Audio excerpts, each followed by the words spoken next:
আসসালামু আলাইকুম। সবাই কেমন আছেন? আশা করি সবাই ভালো আছেন। ছোট্ট একটি ভিডিও নিয়ে আসলাম। বর্তমানে যে ৩ আইসির ফোনগুলো থাকে মানে RAM আলাদা থাকে, ROM আলাদা থাকে। এই আইসিগুলো যদি কোনো সময় হাত থেকে পড়ে যায়, হাত থেকে পড়ে গেলে এই ফোনগুলোর RAM ১ম এ কিন্তু দেখা যায় যে RAM-এর বলগুলো ড্যামেজ হয়। RAM-এর অনেকগুলো বল ড্যামেজ রয়েছে এরকম একটি ফোন কিন্তু একজন কুরিয়ারে আমার কাছে পাঠিয়েছিলেন। মূলত এই ফোনটি হাত থেকে পড়ে যাওয়া একটি ফোন, OnePlus-এর একটি ফোন। তো আমি আইসিটি রিমুভ করার পর RAM আইসি রিমুভ করার পর দেখতে পাই যে এর নিচে অনেকগুলো বল কিন্তু অলরেডি ড্যামেজ হয়েছে এবং কি লাইনগুলো কিন্তু ছিঁড়ে গিয়েছে। তো এই লাইনগুলো রিপেয়ার করার চেষ্টা করব এবং কি এই লাইনগুলো ছাড়াও এই ফোনটিতে হয়তো CPU, স্টোরেজ যা রিমুভ করব সেখানেও হয়তোবা এরকম লাইন ড্যামেজ থাকতে পারে। তো এই বিষয়টি মেসেজ দেওয়ার চেষ্টা করলাম যে এ ধরনের ফোনগুলো সাধারণত RAM-টি ১ম এ দেখা যায় যে রিমুভ করার চেষ্টা করবেন।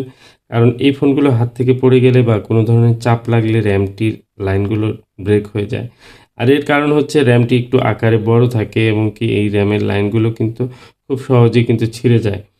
তো এই ধরনের ফোনগুলো যেগুলো একটু লো বাজেটের ফোনগুলো বর্তমানে এই আইসিগুলো ব্যবহার করা হচ্ছে এবং কি এই ৩ আইসির যে সেটগুলো সেই সেটগুলোতে বেশ ভালো রকমেরই প্রবলেম হচ্ছে বর্তমানে।